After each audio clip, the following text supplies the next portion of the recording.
Greetings to Ms. Lim and my fellow classmates. My name is DECN, and today my group and I will be presenting our analysis of the country's challenges and opportunities faced in the digital economy's development based on the PASS framework and provide our recommendations for digital acceleration to take place in all economic sectors of Malaysia. I will be talking about the current digital environment in Malaysia using the PEST framework. I will discuss about the political factor and economic factor. First of all, for political factor, Malaysia's government has been insistently promoting the nation's digital agenda as evidenced through multiple public initiatives, such as the National Strategy ICT Roadmap and Digital Malaysia, started from 2008 to 2012, National E-commerce Strategy Roadmap in 2017, Industry 4WRD in 2018, and the latest National Fiberization and Connectivity Plan started from 2019 until 2023. Malaysia's Prime Minister Muhyiddin officially launched the My Digital initiative on 19 February this year as a part of the government's plans to transform Malaysia into a digitally driven, high-income nation and a regional leader in digital economy. Furthermore, our government has also announced its partnership with Microsoft under the Bersama Malaysia initiative. The initiative will see investment amount to 4 billion ringgit Malaysia over the next 5 years. And the partnership is also in line with My Digital initiative. Our Prime Minister stated that the significant investment from Microsoft further fortifies Malaysia's position as a potential regional data hub. Apart from that, the government also introduced multiple initiatives to encourage businesses to shift online as part of the short-term economic recovery plan. The government, along with the private section, will also conduct a Shop Malaysia Online campaign to encourage Malaysians to shop online. This move is aimed to help local companies that were forced to cease operations for months due to the movement control order that attempts to contain the spread of COVID-19 in Malaysia. Lastly, Malaysia's government also introduced the Digital Free Trade Zone initiative, which focused on the development of an ecosystem and a catalyst to the booming internet economy and e-commerce activities in Malaysia. For economic, according to the Department of Statistics, Malaysia's digital economy expanded to RM 267.7 billion in 2018, contributing 18.5% to the national economy, and it is the highest among ASEAN regions. According to Social and Economic Research Initiative, the contribution of Malaysia's digital economy to GDP has increased by 0.6%. Contributing 19.1% to the GDP in 2019. Malaysia's digital economy is also growing 21% per annum. Furthermore, due to increased government initiatives as well as collaboration with technology partners, there is a steady growth of adopting technologies among companies in Malaysia. Next, starting January 1st, 2020, the government imposed a digital service tax of 6% on foreign digital service providers in Malaysia. On top of that, according to news reports, in fact, within a month after the MCO was enforced on March 18th last year, online trading activity actually increased by 28.9%. I'll be talking about the social trends based on the PASS framework. So Malaysia has an outstanding e-commerce sales growth and digitally savvy population as the country's internet penetration rate is 91%.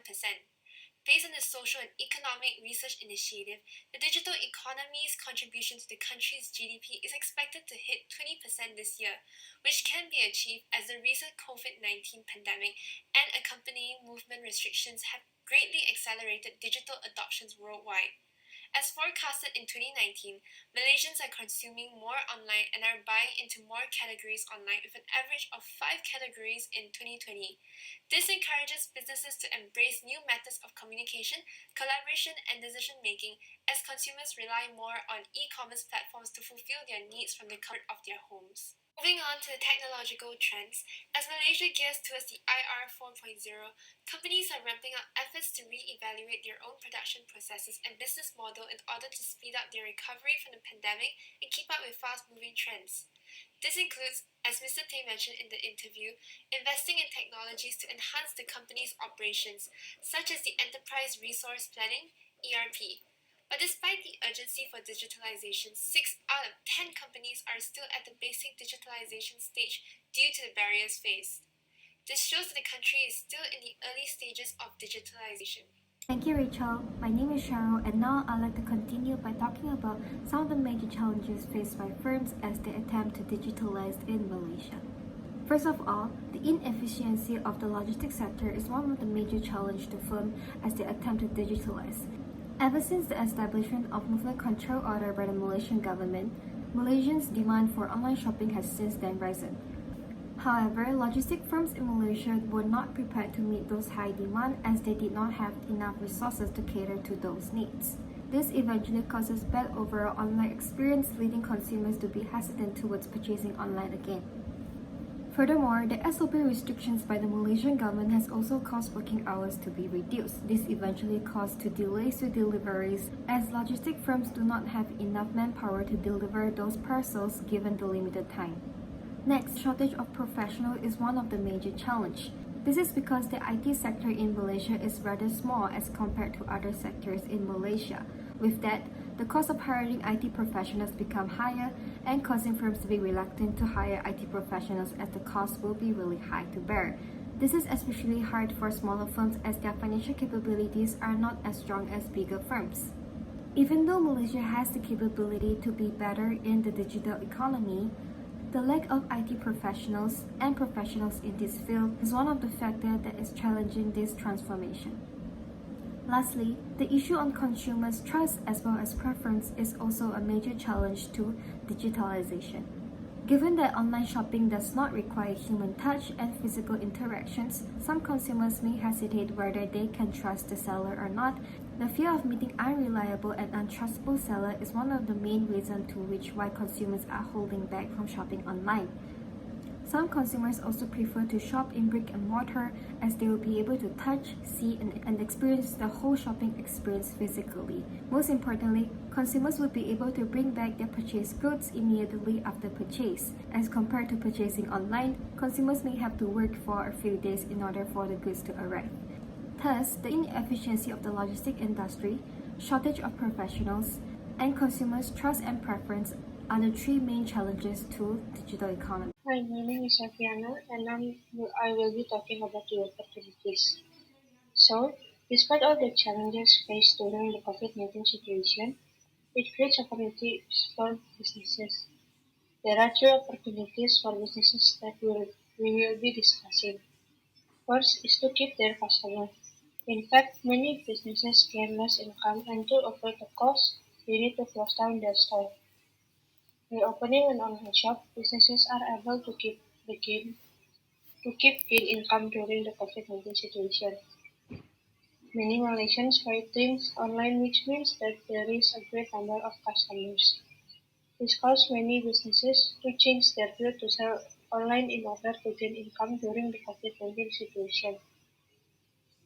The second point is opening online shops are one of the ways for businesses to expand. As mentioned by our interviewee, Ms. Lee, focusing on the physical store might not be a good idea during COVID-19 situation. It is time for businesses to expand their business to reach out to customers with less cost. One of the strategies that could be used is multi-channeling. This strategy means that businesses try to offer the product or services in more than one way. In this case, it is often it is to open not only to traditional stores but also to open online shops. The last opportunity is for businesses to gain a wider network. This networking means to customers and to suppliers. Online shopping is one of the ways for people to shop during COVID-19 situation. The more people use online shopping, the more customers will be reached when they open in online shops. not only to individuals, but also businesses that might be in the need of their services or products. Not only that, there will be a great number of suppliers too. I'm Yosani, and I'll discuss the measures we recommend to implement to get closer to a digitalized economy.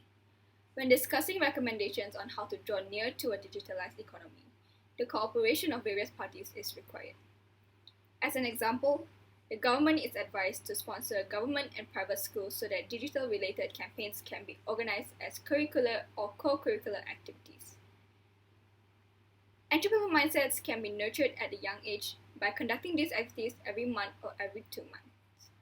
With this initiative executed, the future forces are ensured to be well equipped with essential digital skills and expertise. On the other hand, the ongoing MCO in Malaysia has negatively impacted all enterprises. Therefore, the support from the government is needed to bridge the digital divide between enterprises. Although the government carried out Penjana to mitigate the economic struggles faced by firms, however, this recovery plan has some limitations. As mentioned by Ms. Chin and Mr. Tay, both interviewees were disappointed that neither government incentives nor subsidies were provided to their firms. This means that many firms may be unaware of this program while others may not know how to apply. Therefore, the government is advised to deliver detailed procedures on how to apply this program, as well as conveying the benefits of a digitalized economy among enterprises. This can be done by promoting the advantages of digital transformation by hiring social media influencers to advertise on social media platforms such as Instagram, Facebook, or TikTok. As people adapt to social distancing, making purchases online is a norm for many customers. However, some customers are still reluctant to make purchase goods online due to its long waiting time. Therefore, both the private and public sector ought to collaborate to develop digital infrastructure that is affordable yet high quality. For example, the government can work together with local courier services to provide same day or next day deliveries. This feature of delivering goods within 24 to 48 hours has been implemented for Amazon. Take for instance, the items ordered afternoon can be received by 9 p.m. the next day, while items ordered before noon can be received by 9 p.m. the same day. Not only is it convenient, but also affordable for customers, only paying $190 per year. Amazon Prime memberships get to enjoy unlimited same-day and two-day free shipping. If this service is applied in Malaysia, the shift towards a digital world will be undoubtedly accelerated. So, in conclusion, even though the COVID-19 pandemic has driven growth in our digital economy and provide opportunities for businesses to develop, much can still be done to help the country in realizing the vision for a nation of digital technology and achieving productivity and efficiency improvements. So that will be all from us. Thank you.